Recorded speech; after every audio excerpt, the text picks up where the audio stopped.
kabarnya hari ini? Alhamdulillah sehat. Sehat, semangat ya? Semangat. Iya, capek nggak nih hari ini? Enggak sih, biasa aja. Ya, berarti strong nih Bu Retno nih. Strong. Bu Retno, kira-kira sudah siap atau belum ini untuk melakukan praktek coaching hari ini? Insya Allah siap. Wah, bagus ya, semangat sekali. Sebagai observer, saya ingin menyampaikan beberapa hal sebelum Ibu Retno menyampaikan praktek coaching ya. Jadi di sini saya sudah menyiapkan lembar observasi. Saya ingin melihat bagaimana cara Ibu dalam membangun kemitraan, kemudian bagaimana Ibu memberikan pertanyaan pemantik ya yang mendorong rasa ingin tahu mereka. Selain itu, saya juga ingin tahu saat Ibu memberikan pertanyaan-pertanyaan dan umpan balik yang mengarah pada identifikasi potensi koci dalam menemukan solusi dan bagaimana Ibu memberi umpan balik mengenai komitmen koci dalam menjalankan rencana. Bagaimana Bu? Sudah siap semuanya? Insya Allah saya siap. Iya, terima kasih. Yuk kita mulai praktek coachingnya. Mari kita mulai.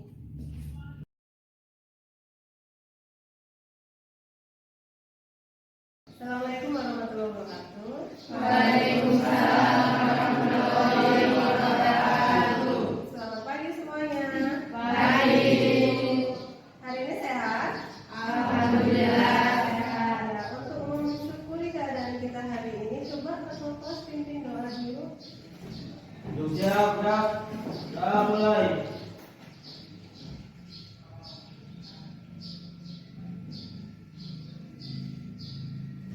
Sudah selesai dengan salam. Selamat pagi, Bu.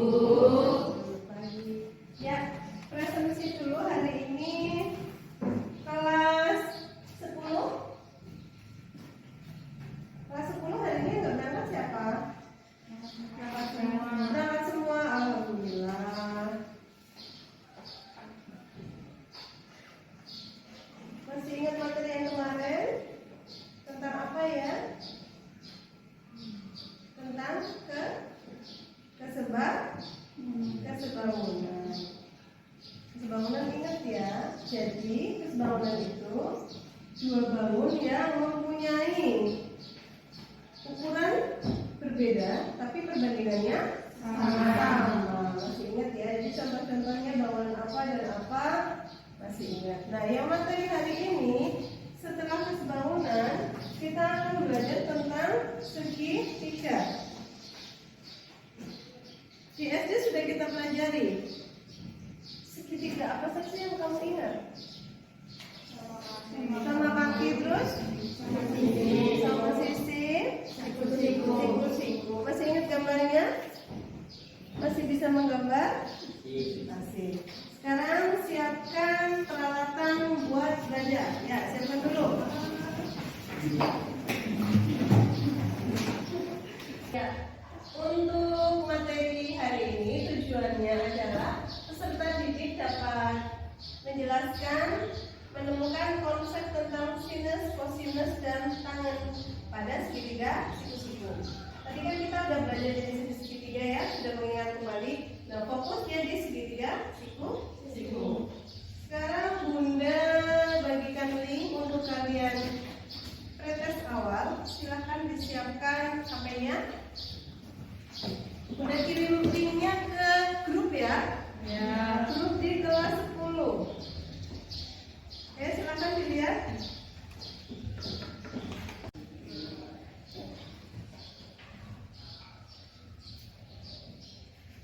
Ada yang tidak bisa masuk ke link?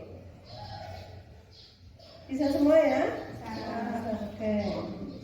Nanti yang nggak bisa masuk ke link bisa minta tolong temennya. Berdasarkan asesmen diagnostik, kalian terbagi menjadi 3 tipe pembelajar. Nanti setelah Bunda sebut namanya, kalian berpindah ya. Yang pertama kelompok auditori. Nanovita, Klasik, Ariel, Bini, Heidi, sama Nadir. Sebelah sini ya. Terus di sini ada kelompok visual.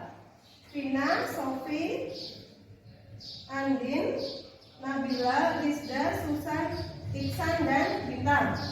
Yang di sebelah sana ada kelompok kinestetik. Laura, Firni, Kiranti, Ardian, Andila, Resi, Adinda, dan Rilek. Ya, silakan kalian bareng kelompoknya, gabung ke kelompoknya masing-masing. Ya, sekarang coba perhatikan di sini ada dua gambar rumah. Ini rumah adat ya. Nah, kamu lihat bagian atas berbentuk segitiga. Apakah keduanya sama? Beda. Lebih manis yang sebelah kanan. Mereka berbeda. Nah, sekarang kalau misalkan sama bunda dipindah ke sini, ini yang sebelah kiri agak lebar, lah yang sebelah kanan lancip apa runcing ya. Kita coba. Kalau masing-masing dibagi dua. Nah, misal anggap aja lurus ya. Nah, misal ini, anggap aja lurus dibagi dua. Nanti akan terbentuk apa ini? Segitiga. Yang di sini juga akan terbentuk segitiga. Ya kan? Siku-siku yang seperti ini. Jadi masing-masing akan ada segitiga. Dari segitiga bentuk apapun, kalau dibagi dua akan terbentuk segitiga. Nah, sekarang kalian buka linknya untuk mengisi LKPD yang ada. Kalian diskusi dengan kelompoknya, kelompok masing-masing. Ya, silakan dikerjakan. Ya, bunda bagi sekalian, untuk yang kelompok sini itu nanti mengerjakan yang sinus, kelompok yang tengah yang kosinus, yang pinggir sana kelompok yang mengerjakan tentang tangan. Bisa ya? Ya, silakan dimulai lagi. Kita 90, ini dadakan kalau ini segitu ya. Sudut yang dimaksudkan sendiri. Sudut alfa ini dibaca alfa. Ini berarti tentang sinus ya. Sinus itu tadi di depan. Di depan sudut dibagi di terpanjang. Berarti apa? X per R. Nah, yang paling banyak jelas itu alfa. Pokoknya siku-siku, kalau siku-siku itu apa? 90 derajat. Kalau segitiga, kalau salah satunya itu 90 derajat, berarti kan itu siku-siku. Berarti yang maksud bukan yang siku-siku, tapi yang ini alfa. Bagaimana? Sudah selesai diskusinya? Sudah. Hasilnya sudah ada. Sudah minta perwakilan dari masing-masing kelompok maju satu untuk mempresentasikan hasil diskusinya.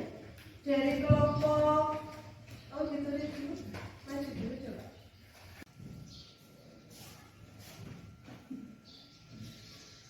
Ya silakan dipresentasikan. Kami dari kelompok auditori menyimpulkan bahwa sinus adalah sisi di depan sudut dibagi sisi terpanjang.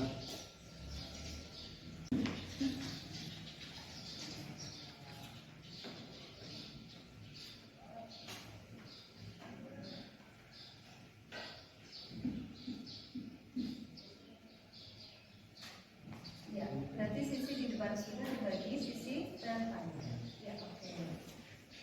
Ya, selanjutnya dari kelompok visual. Satu perwakilan.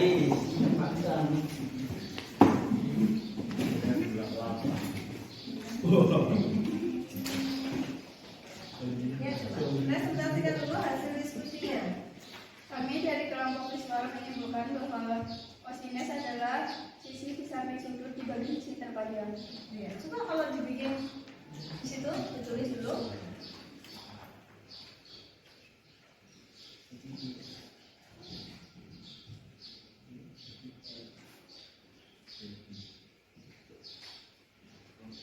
Ya, oke.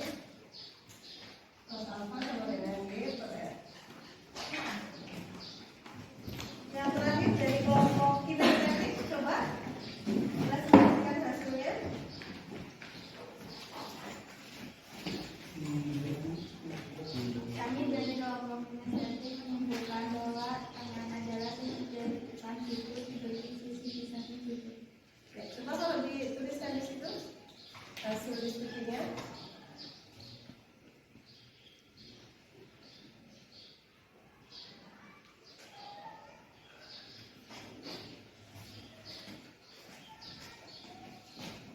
beri aplaus untuk ketiga perwakilan dari tiga kelompok ini.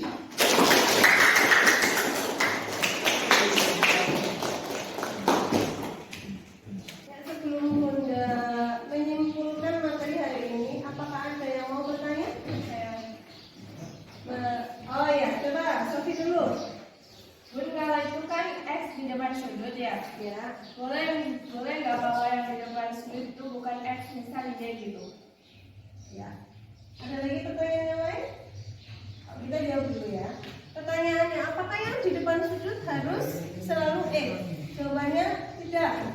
Ini kan Bunda aja yang bikin di sini X misalnya dari awal karena tadi di sini X.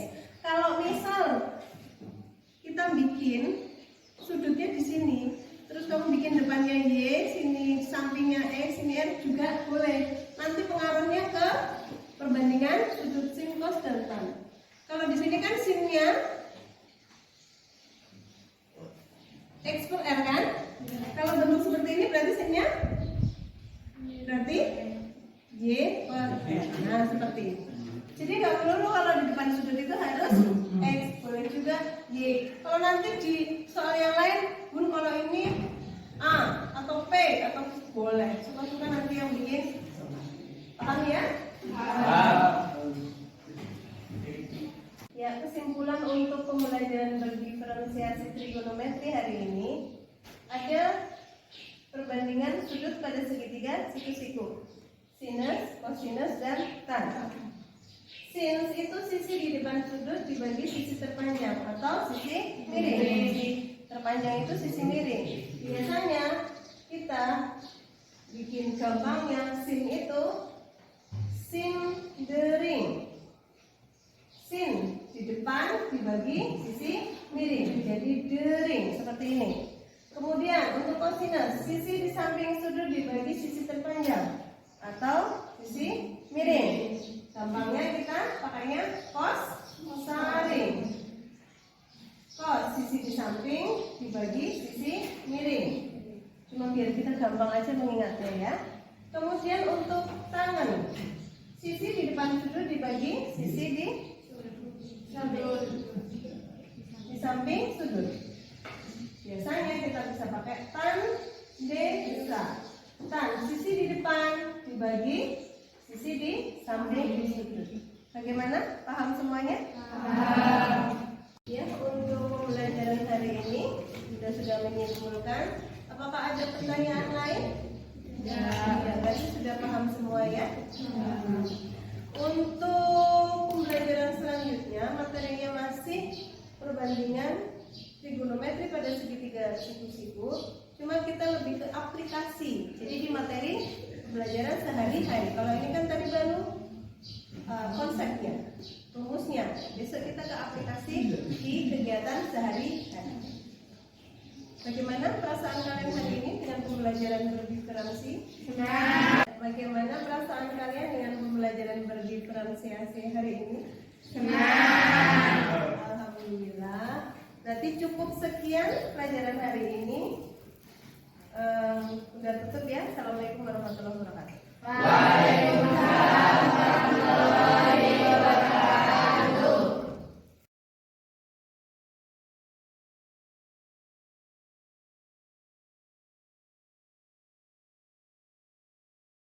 Nanti juga kan Bu Retno sudah menggunakan alur tirta dengan runtut ya, yang di awal pembelajaran itu Ibu sudah menyampaikan tujuan, kemudian mengidentifikasi masalah. Nanti juga, nah kemudian tadi saya amati Ibu itu sudah berhasil membangun kemitraan yang baik dengan anak, membangun percakapan yang komunikatif. Selain itu juga memandu proses pembelajaran efektif. Peserta didik mampu mengeksplor kompetensi yang mereka miliki dan mereka melaksanakan asesmen dan umpan balik proses pembelajaran dengan baik. Kemudian ada lagi melakukan rencana aksi dan yang terakhir itu tanggung jawab. Nah,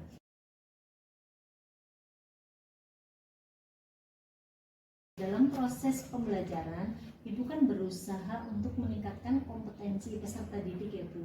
Nah, dengan cara seperti apa Ibu berusaha meningkatkan atau mengeksplor kompetensi mereka? Dengan cara saya memberikan semacam jembatan kerja. Kalau sinus misal saya memberikan sindering sisi depan, sudu dibagi sisi miring atau sisi terpanjang, kosaring dan tandesa. Jadi biar mereka lebih hafal, karena rumus itu agak panjang dan terlalu rumit.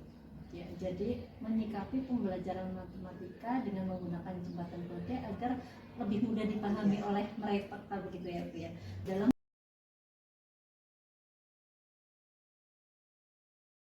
pembelajaran berikutnya itu, Ibu memiliki rencana tindak lanjut seperti apa untuk meningkatkan proses pembelajaran? Kemungkinan untuk selanjutnya saya akan memasukkan teknologi informasi di dalam pembelajaran. Misal saya akan menggunakan quizzes atau dan yang lain-lainnya. Kemudian saya juga akan memasukkan ice breaking di sela-sela pembelajaran agar mereka tidak jenuh, agar mereka tidak merasa bosan dengan pembelajaran matematika yang membosankan, menakutkan seperti itu.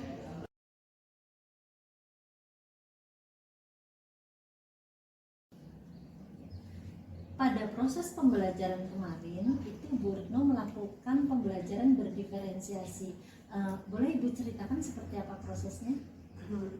Pada pembelajaran kemarin saya melakukan asesmen diagnostik dengan cara saya membagikan link melalui WA group. Di situ anak-anak mengisi gaya belajar mereka seperti apa. Kemudian saya setelah melihat hasilnya, saya membagi mereka menjadi 3 kelompok, tipe auditori, tipe visual, dan kinestetik. Tahap belajar selanjutnya, mereka untuk masing-masing kelompok mempelajari satu konsep. Jadi ada yang mempelajari konsep sinus, ada yang mempelajari konsep kosinus, dan yang terakhir mempelajari konsep tangan. Setelah mereka masing-masing sudah menemukan konsepnya, perwakilan dari masing-masing itu melakukan presentasi. Jadi dari situ mereka berbagi ke temannya, oh konsep sinus seperti ini, konsep kosinus seperti ini, dan selanjutnya. Ya, baik, terima kasih Ibu.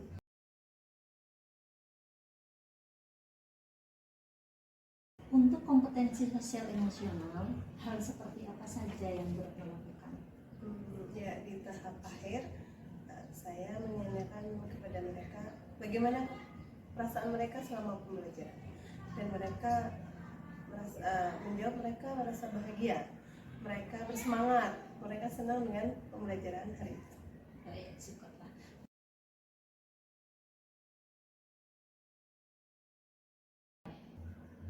Ya, perasaan Bu Retno sendiri setelah melakukan proses pembelajaran berdiferensiasi itu seperti apa Bu refleksinya? Tadi pada proses pembelajaran berlangsung lancar, semuanya terhandle. Ada beberapa anak di tengah pelajaran yang bersenda gurau, tapi semua itu tidak masalah karena suasana tetap kondusif untuk pembelajaran. Ya, baik Ibu. Ibu menurut saya menyimpulkan ya dari pelaksanaan observasi pembelajaran di kelas bahwa Ibu sudah menggunakan alur tirta dengan baik, menggunakan pembelajaran berdiferensiasi dan pengoptimalan KSE atau kompetensi sosial emosional dengan baik. Dengan demikian wawancara ini saya akhiri. Terima kasih Ibu ya. Selamat bertugas kembali. Terima kasih. Assalamualaikum.